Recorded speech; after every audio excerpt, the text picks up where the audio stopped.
इन दिनों पर्यटन नगरी मसूरी में निर्माण कार्य बहुत तेजी से चल रहे हैं, किंतु शहर के विभिन्न सड़कों पर निर्माणकर्ताओं की ओर से सरिया, सीमेंट, बजरी, रेत के साथ ही विभिन्न सामग्री सड़कों पर रखी गई है, जिससे कभी भी कोई बड़ी दुर्घटना हो सकती है। वहीं जगह जगह सरिया बिछाए गए हैं, जो कि दुर्घटनाओं को निमंत्रण दे रहे हैं। निर्माणकर्ताओं के हौसले इतने बुलंद है कि उन्हें शासन प्रशासन का भी भय नहीं है।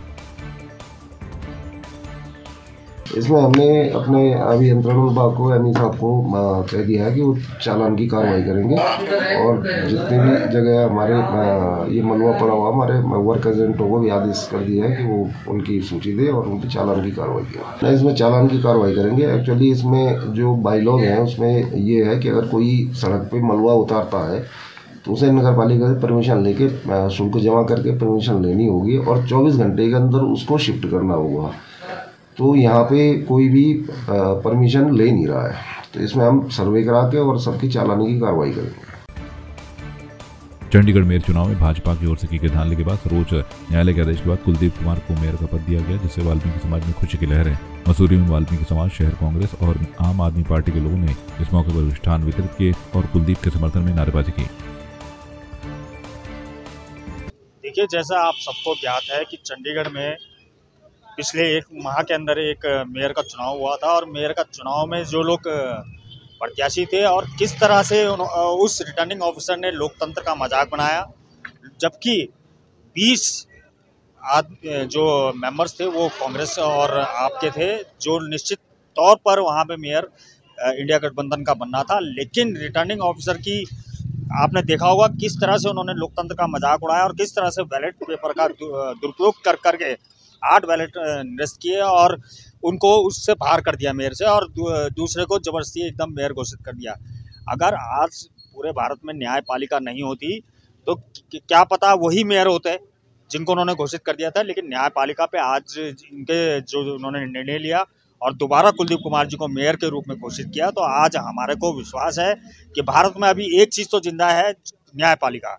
अगर न्यायपालिका से भी जनता का विश्वास उठ जाता तो कहाँ अपना दरवाजा खटखटाती जनता। लेकिन जिस तरह का हम लोग न्यायपालिका का बहुत ही सम्मान करते हैं, जिस तरह का उन्होंने निर्णय दिया, आज पूरे भारतवर्ष में एक बहुत ही खुशी की लहर है और इससे पता चलता है कि लोकतंत्र जिंदा है। भारतवर्ष में अभी लोकतंत्र जिंदा है। सुप्रीम कोर्ट के आदेशानुसार जो 1 महीने पहले कैंडिडेट हार गया था, जिसे भाजपा सरकार ने हारा हुआ घोषित कर दिया था अपने स्वार्थ के चक्कर में, जिनके साथ रिटर्निंग ऑफिसर जो कि अनिल मसीह जी थे, कैमरे में देख के आपको पता है कि वो वीडियो बहुत वायरल हुई।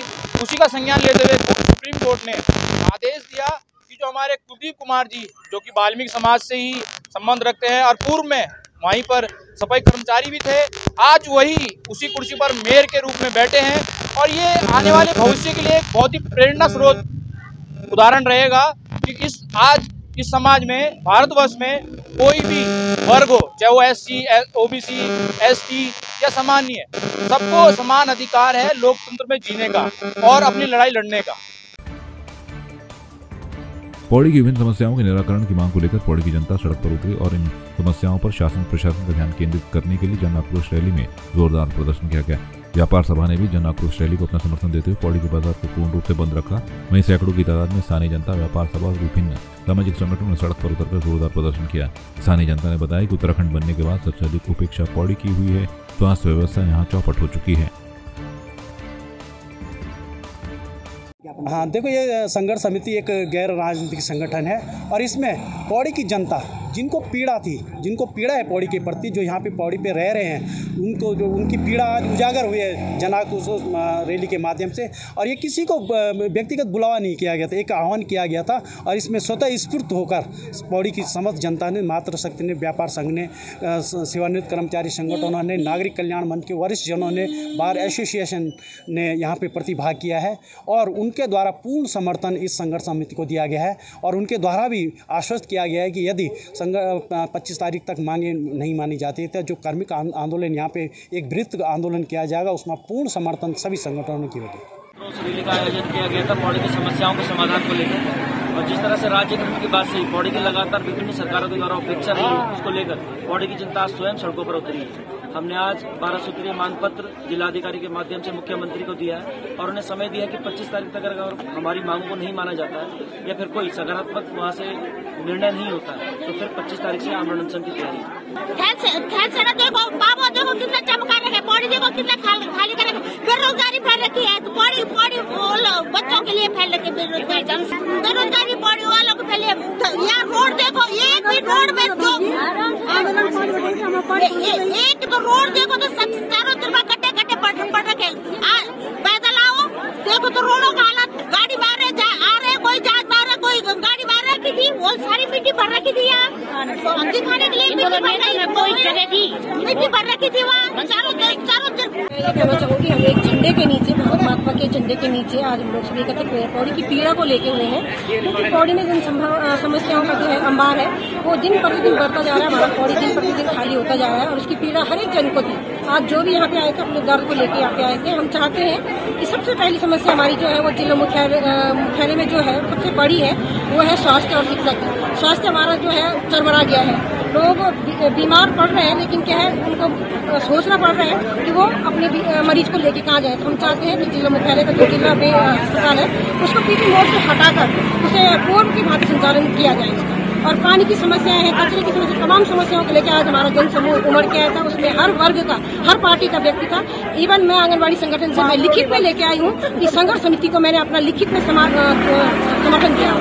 आज ये कोई ऐसे नहीं कि किसी को बुलाया गया, ये पौड़ी की दिल की बात है, पौड़ी की बात है। इसलिए सारे लोग मंडल पौड़ी के लिए आज एकजुट होकर उन्होंने दिखा दिया ये पैसे की भीड़ नहीं है, ये पौड़ी के लिए, पौड़ी के विकास की बात है। और इतनी समस्याएं नहीं, ये तो जिला प्रशासन यहीं पे कर सकते थे। अगर उस दिन जो मुख्यमंत्री जी आए थे उसी दिन कहते 10 समस्याएं इतनी बड़ी नहीं, जैसे ये स्वास्थ्य की है पीपीएम मोड में दे दिया। क्या पीपीएम मोड में देखे कोई सुविधा होती तब तो बात, यहाँ का मरीज सीधे जरूर जाओ। जो पार्किंग की है, जो हाउस टैक्स है, जो पानी के बिल है, जो ये छोटी समस्या है, 10 समस्याएं ऐसी है कि ये आज अगर जो जिला प्रशासन इसको मान लेते हैं, इन समस्याओं का निराकरण कर लेते हैं तो ठीक है, नहीं तो आगे अभी तो ये लोग ऐसे निकले हैं, उसके बाद लोगों को, जिला प्रशासन को पता चलेगा कि यहाँ चक्के जाम, मार्केट बंद, यहीं से मतलब ये देखे मतलब ये आंदोलन की वो जननी है जो पौड़ी, यहीं से आंदोलन शुरू होगा। आप देख रहे होंगे इस जनाक्रोश में कोई संगठन नहीं, सब एक है, सब लोग चाहे माताएं हों, बहनें हों, चाहे हमारे बुजुर्ग हों, युवा साथी हों, सब हम लोग एक मंच पर एक साथ आए हैं। इसका कारण यह है कि अगर उत्तराखंड बनने के बाद अगर सबसे ज्यादा उपेक्षा किसी शहर की हुई है तो पौड़ी की हुई है। आप जानते हैं कि उत्तराखंड आंदोलन में पौड़ी का सबसे महत्वपूर्ण योगदान रहा है। अगर हम ये कहेंगे कि उत्तराखंड आंदोलन पौड़ी से शुरू हुआ है तो इसमें कोई अतिशयोक्ति नहीं है। और उत्तराखंड आंदोलन यहाँ से स्टार्ट होने का जो यहाँ को सबसे ज्यादा पुरस्कार मिला है वो ये मिला कि आज सबसे ज्यादा अपेक्षित पौड़ी शहर है। पौड़ी शहर में मैं आपको बता देना चाहता हूँ कि लगातार पलायन बहुत जोरों पर है, यहाँ से लगातार पलायन हो रहा है। उसका भी बहुत महत्वपूर्ण कारण ये है कि न यहाँ पर स्वास्थ्य की सुविधाएं सही है, न यहाँ पर शिक्षा की सुविधाएं हैं, और न यहाँ पर सड़क और नाली जितनी भी हमारे शहर की मूलभूत सुविधाएं हैं। व्यापारी वर्ग यहाँ पर त्रस्त है, लगातार उपेक्षा का शिकार हो रहा है, न उसका व्यापार सही चल रहा है, तो वो यहाँ पर रहकर क्या करेगा।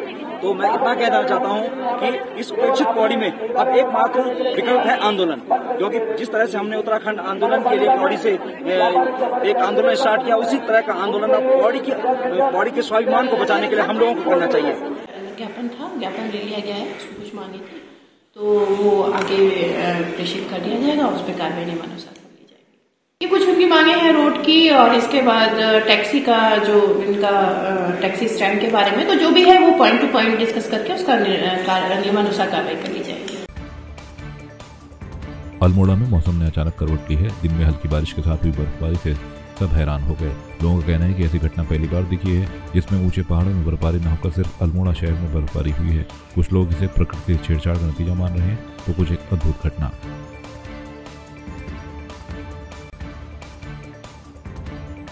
हल्द्वानी से कुमाऊं के लिए हवाई सेवाएं शुरू हो गई हैं। गोलापार हेलीपैड से चंपावत, पिथौरागढ़ और मुनस्यारी के लिए उड़ान सेवा के अंतर्गत हवाई सेवा शुरू हो गई है। मुख्यमंत्री पुष्कर सिंह धामी ने वर्चुअल रूप से इस हवाई सेवा का शुभारंभ किया। इस दौरान लाल कुआं विधायक मोहन बिष्ट सहित कई जनप्रतिनिधि व अधिकारी भी मौजूद रहे।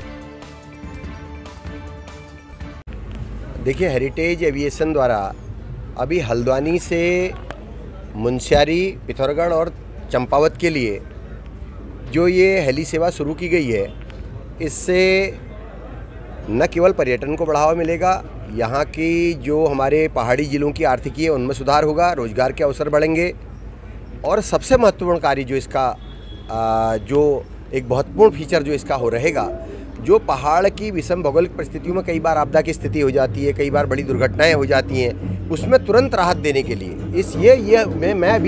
मैंने अपने संबोधन में भी इस बात को कहा था कि ये हवाई सेवा नहीं है, ये तो ये जीवन देने वाली सेवा है। ये लोगों को जीवन देगी, नया जीवन देगी और कई लोगों का जीवन इससे बचेगा और न केवल यात्रा सुगम होगी, पर्यटन को बढ़ावा मिलेगा। हमारे क्षेत्र में चूँकि पार्किंग की व्यवस्था अभी कम है, उसका विस्तार हम लोग लगातार कर रहे हैं। सड़कें कई जगह पर सिंगल लेन है, उनको भी हम डबल लेन करने की कोशिश कर रहे हैं। ये पर्यटकों के लिए बहुत अच्छी सुविधा है, सरलता और सुगमता है। जहाँ 10 घंटे का रन होता था टैक्सी के द्वारा और काफ़ी उबड़ खाबड़ रोड होती है वहाँ पे, इससे हेली से हम लोग 1 घंटे में पहुँच जाएंगे और प्राकृतिक दृष्टिकोण से बहुत अच्छा लगेगा। वहाँ पे सुरम्य क्षेत्र है, सारा संसार एक मुनस्यार कहलाता है और मिनी कश्मीर भी कहलाता है पिथौरागढ़ को।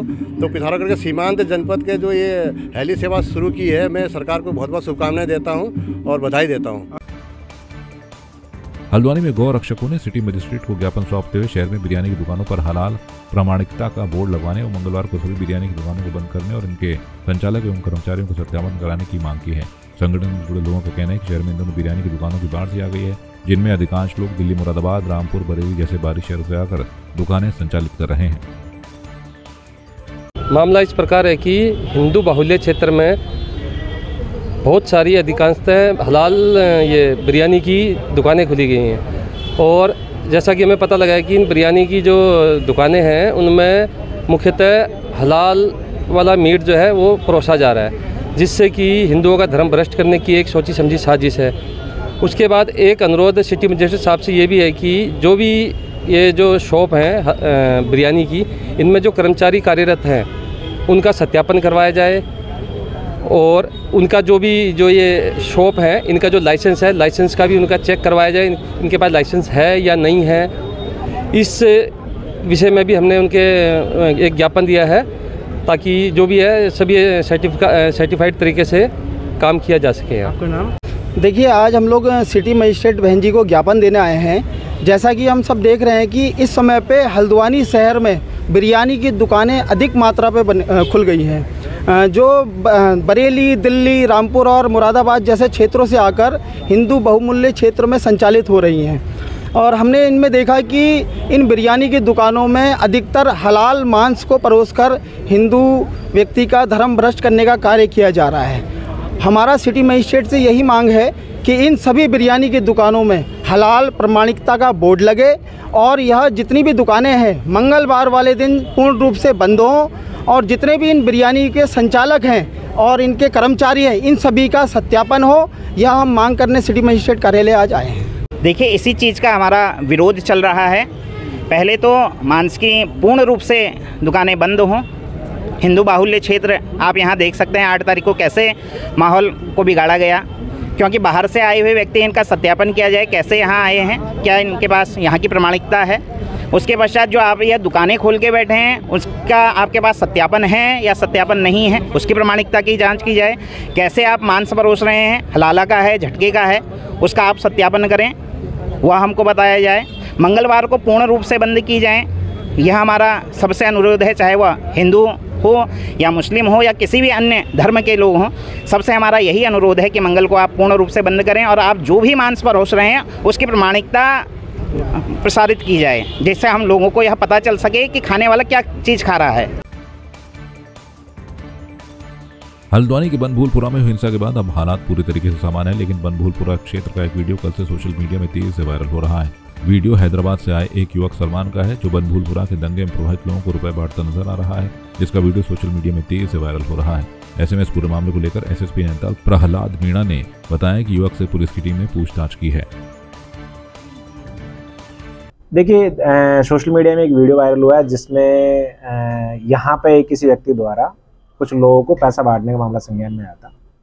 इसमें जांच करने पर और पूछताछ करने पर पता लगा है कि एक ऑर्गेनाइजेशन है हैदराबाद यूथ करेज के नाम से, उनके कुछ लोग यहाँ पर आए, उन्होंने कुछ लोगों को यहाँ पैसा बांटा है तो ये जो NGO इसका जो पैसा कहाँ से आया है, किसने इनको पैसा दिया है, कितना पैसा इन्होंने बांटा है और बाकी जो चीज़ें हैं उनकी डिटेल हमने ली है और उसमें जांच कर रहे हैं। इसमें जैसे भी तथ्य आएंगे उसके हिसाब से हम और बाकी अन्य विभाग भी इस मामले में कार्रवाई करेंगे।